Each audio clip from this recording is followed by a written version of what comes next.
Hello guys, welcome to my channel Katha Premi. अद्विया माफियाचे निषिद्ध प्रेम भाग 34. गुपित आणि धोकादायक कट. हा भाग थोडा जास्त रोमॅन्टिक आहे. जिथे जास्त रोमॅन्स आहे तिथे मी वाचलेलं नाही आहे.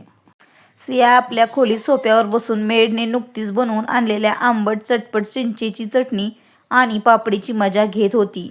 ती एक घास तोंडात भरून म्हणाली, वा काय चव आहे यामध्ये. पण मी याबद्दल त्या खडूस महाजनला अजिबात सांगणार नाही, नाहीतर ते माझ्यावर रागवतील. दुसरा घास घेऊन चटका लावत ती म्हणाली, पण त्यांच्याशिवाय मला चांगलंही वाटत नाहीये. असं म्हणताना ती थोडी उदास होते. तितक्यात तिला तिच्या बाळाची आठवण येते आणि ती पोटावर हात ठेवून बोलते, बाळा, तू खुश तर आहेस ना? जर तुझे डॅडी सोबत नसतील तरीही तर मम्मा सोबत तर खुश आहेस ना तू? आपण दोघे डॅडच्या पार्टीपासून वेगळे राहू आणि मग डॅडला मिळून त्रासही देऊ, जसा त्यांनी मला दिला होता. मग ती स्वतःच तोंड वाकडं करायला लागते आणि आपल्या खाण्यात मग्न होते. तर दुसरीकडे महाजन मेन्शनमध्ये सर्वजण लिव्हिंग हॉलमध्ये बसून गप्पा मारत होते. सौरव नित्याला गेस्ट रूमच्या बाहेर येऊन म्हणाला, तू या रूममध्ये जाऊन वॉशरूम वापरू शकतेस. नित्याने त्याच्याकडे पाहिले आणि हळूच म्हणाली, जी. एवढं बोलून ती दरवाजा उघडून आत गेली.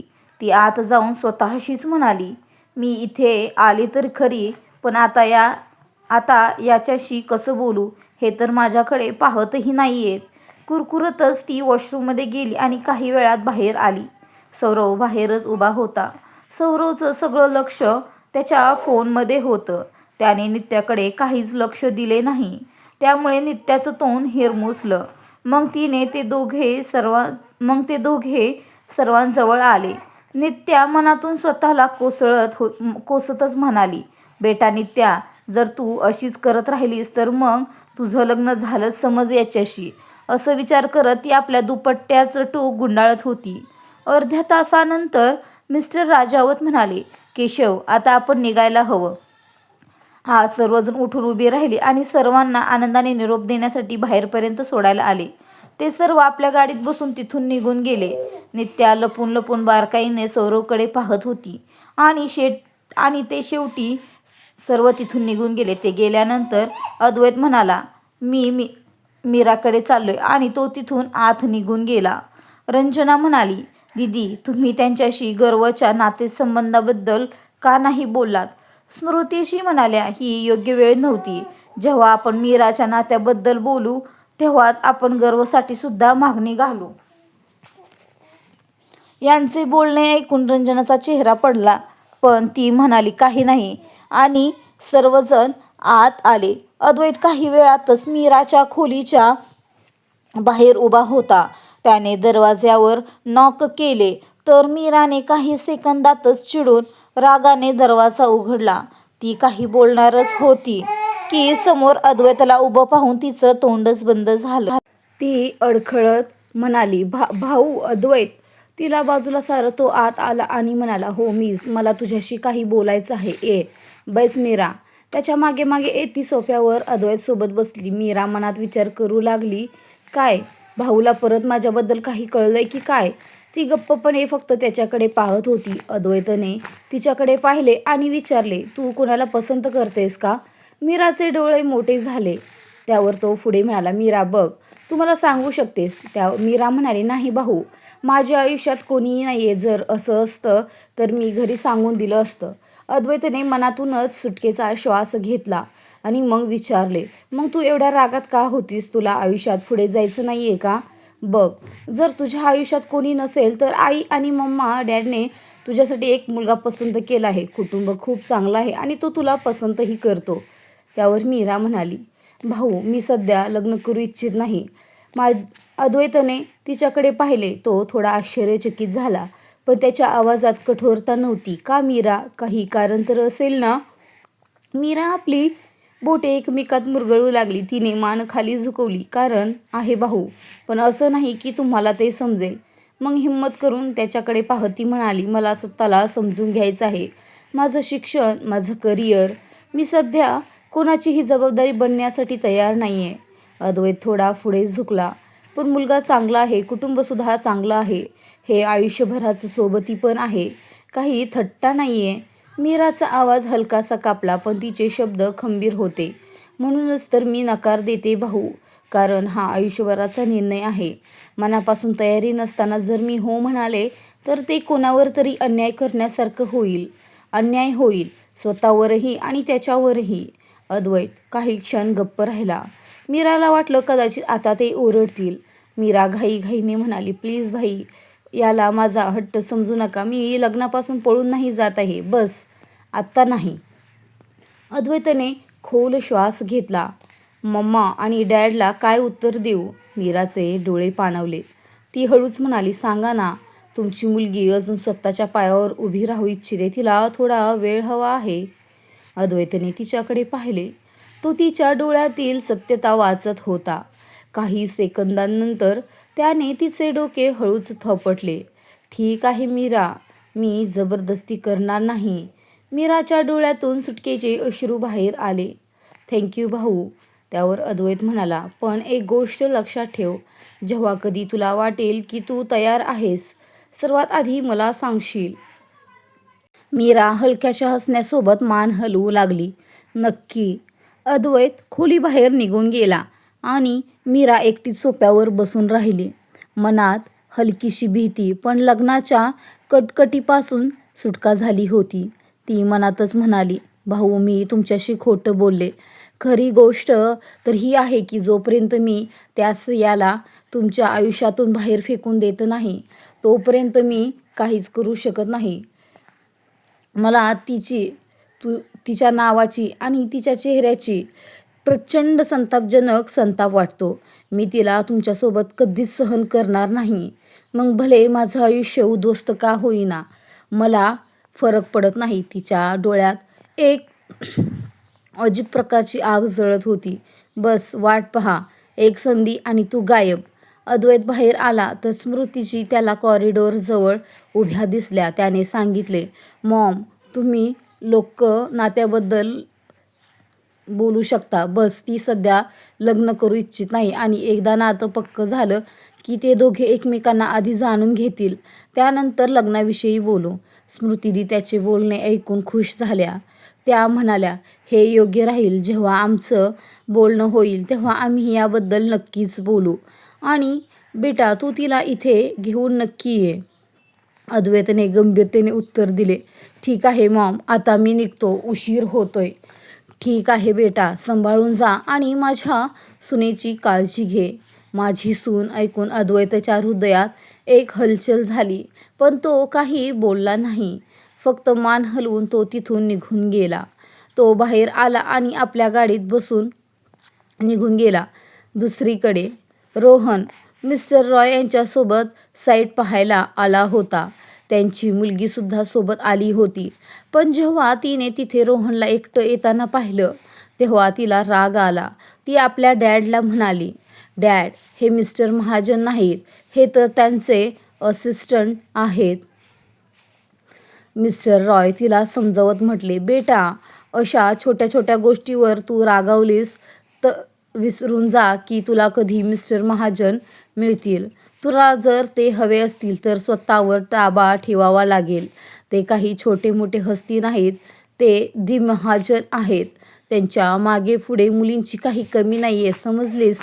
तुला त्यांना आपलंसं करायचं असेल तर पेशन्स ठेवावे लागतील, तरच तू त्यांच्यापर्यंत पोहोचू शकतेस. ओके डॅड, मी समजले. तुम्ही अजिबातच टेन्शन घेऊ नका. मिस्टर महाजन तर माझेच होऊन राहतील. तिच्या ओठांवर युद्ध जिंकल्यासारखी मुस्कान उमटली. तिचे हृदय जोरात धडधडू लागले होते.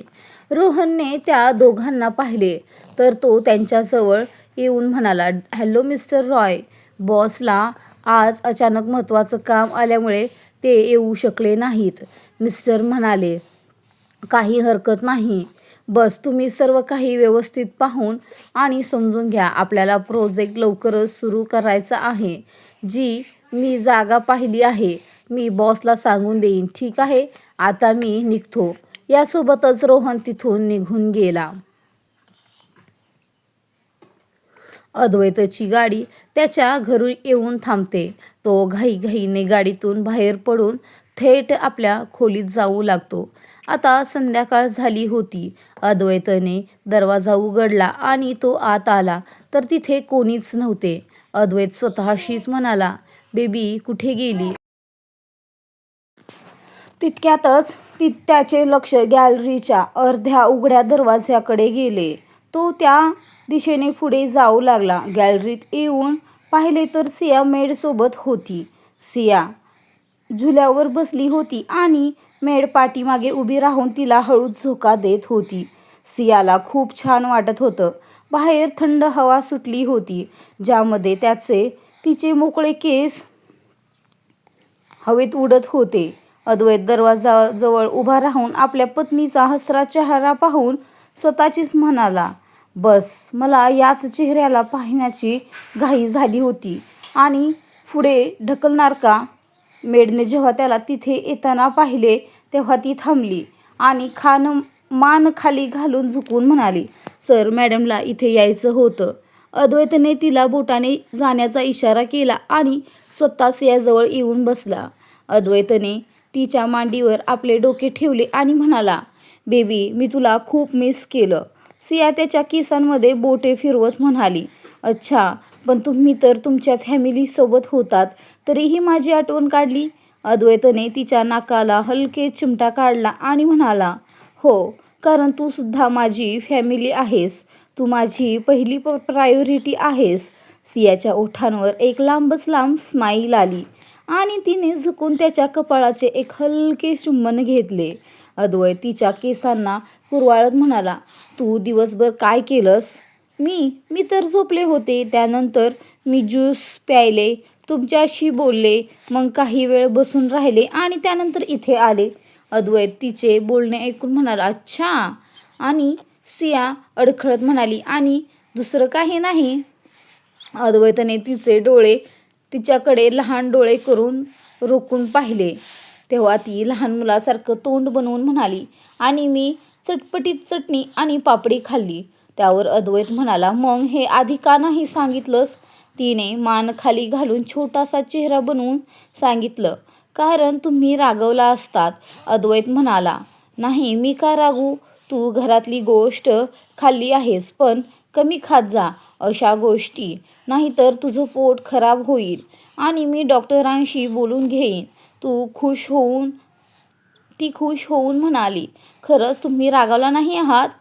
त्यावर अद्वैत म्हणाला, मी का रागू? मला बस माझी बेबी खुश असलेली आवडते. अद्वैत उठला आणि तिचा चेहरा आपल्या हातात धरून तिच्या कपाळावर चुंबन घेतले. मग नाकावर, गालावर, हनुवटीवर आणि शेवटी ओठांवर तिच्या आपले ओठ ठेवले. सियाची पकड त्याच्या शर्टच्या कॉलरवर घट्ट झाली. अद्वैत तिच्या ओठांना हळूहळू चोखू लागला. सियाने डोळे बंद करून त्या गोड अहसासाला अनुभवण्यास सुरुवात केली. काहीच मिनिटांत सिया त्याच्या खालच्या ओठाला चोखत होती तर अद्वैत तिच्या वरच्या ओठाला. दोन्ही एकमेकांच्या ओठांना प्रेमाने चोखत एकमेकांच्या जिभेलाही. दोघांच्या तोंडातील लाळ त्यांच्या तोंडाभोवती पसरू लागली आणि किस एका स्मूचमध्ये बदलली. अद्वैतने तिची कमर पकडून तिला एका झटक्यात उचलून आपल्या मांडीवर बसवले आणि तिची पाठ मागून स्वतःकडे दाबू लागला. सियाची सिसकी शांत आणि हुंदक्याचा आवाज पूर्ण गॅलरीत गुंजत होता. अद्वैतने तिच्या मानेच्या मागे आपल्या हाताचा आधार दिला आणि दुसरा हात तिच्या छातीवर नेऊन त्यांना मऊ हाताने चोळू लागला. सियाच्या सिसक्या अजून तीव्र झाल्या. असे आवाज अद्वैतच्या कानात जात होते. सियाच्या हृदयाची धडधड इतकी तीव्र झाली होती की ती अद्वैतलाही ऐकू येत होती. दोघेही झुल्यावर बसून एकमेकांत हरवून गेलेले, आकाशात चमकणाऱ्या चंद्राच्या प्रकाशात एखाद्या पेंटिंगसारखे दिसत होते. अद्वैत सियाला किस करतच हातावर उचलून घेतो. तो न थांबता तिला रूममध्ये घेऊन आला आणि बेडवर काळजीपूर्वक झोपून स्वतः तिच्यावर आला. सियानेही त्याच्या मानेभोवती दोन्ही हात गुंडाळले होते. तो तिच्या तोंडात त्याच्या स्पर्शाने सिया शहारतच होती. तिला तिच्या शरीरावर गुजबंप आल्याचे जाणवू लागले. जेव्हा तिला श्वास घ्यायला त्रास होऊ लागला तेव्हा अद्वैतने तिचे ओठ सोडले आणि मानेवर ओठ ठेवून तिला तिथे किस करू लागला. सियाचे हात आपोआप त्याच्या केसांमध्ये गेले. तिची बोटे अद्वैतच्या केसातून फिरू लागली. अद्वैतने तिच्या छातीला हलक्या दाबाने दाबले तर तिच्या तोंडातून जोरात किंकाळी बाहेर पडली. ती लांब लांब श्वास घेत म्हणाली, अद्वैत दुखतंय, असं करू नका ना. पण अद्वैतने तिचे बोलणे पूर्णपणे इग्नोर केले आणि प्रेमाने तिच्या शरीराला कुरवाळत राहिला. त्याने तिच्या पाठीमागे हात टाकला आणि तिची झेप एका झटक्यात उघडली. तिचा ड्रेस खांद्यावरून खाली सरकवून ओठांनी चुंबन घेत तो आपल्या ओठांची मोहर उमटवू लागला. सियाच्या तोंडातून हळूहळू सिसक्या निघू लागल्या. तिचे हृदय इतक्या वेगाने धडधडत होते मानो कोणत्याही क्षणी ते छातीतून बाहेर येऊन उचलून पडेल. अद्वैतसुद्धा तिच्या हृदयाची धडधड ऐकू शकत होता. सियाचे श्वास खोल आणि वेगवान होऊ लागले होते. तिचा चेहरा पूर्णपणे लालेलाल झाला होता. ओठ पूर्णपणे लाल झाले होते. गळ्यावर आणि खांद्यावर त्याच्या चावण्याचे बाईटचे निशाण बनले होते. अद्वैतचे ओठ कॉलर बोनवरून जात तिच्या छातीपर्यंत आले. त्याने तिच्या क्लिवेजवर ओठ ठेवून आपल्या जिभेने सुरुवात केली आणि तिथे जोरात बाईट करून पुन्हा अद्वैतने सियाचा ड्रेस दोन्ही खांद्यावरून पूर्ण खाली केला होता. तो तिच्या क्लिवेजला किस आणि बाईट करत तिचा ड्रेस खाली सरकवत होता आणि एक क्षण असा आला जेव्हा तिचा ड्रेस तिच्या वरच्या शरीरावरून पूर्ण खाली घसरून तिच्या पोटावर येऊन अडकला. अद्वैतने तिच्या आतल्या इनरला एका झटक्यात काढून बाजूला फेकून दिले आणि थेट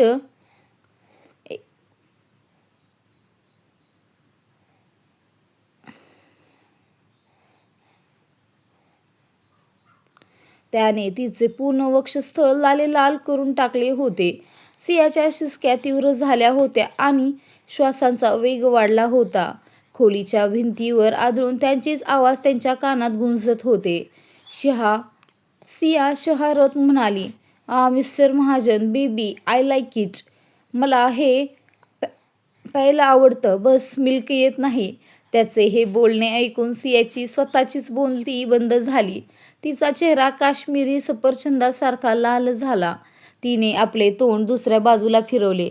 तिला आता अजूनच जास्त लाज वाटू लागली होती. पण अद्वैतला कुठे लाज येत होती.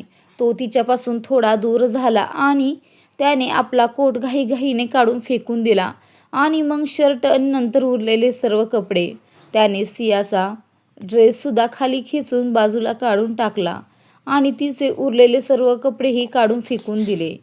सियाने आपले डोळे मिटून दोन्ही हातांनी आपली छाती झाकण्याचा एक नाकाम प्रयत्न केला. पण अद्वैतने एका झटक्यात तिचे दोन्ही हात बाजूला केले आणि ब्लँकेट घेऊन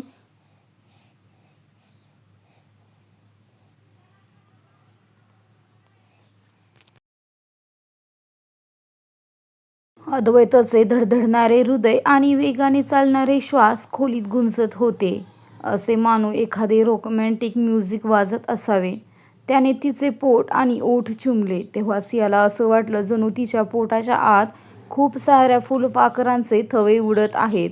तिची पकड बेडशीटवर घट्ट झाली आणि तोंडातून जोरातून असा आवाज निघाला. मिस्टर महाजन. ती पुढे काही बोलणार त्याआधीच अद्वैतने आपले बोट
या भागामध्ये रोमॅन्टिक सीन जरा जास्तच होते, म्हणून मी वाचले नाहीत.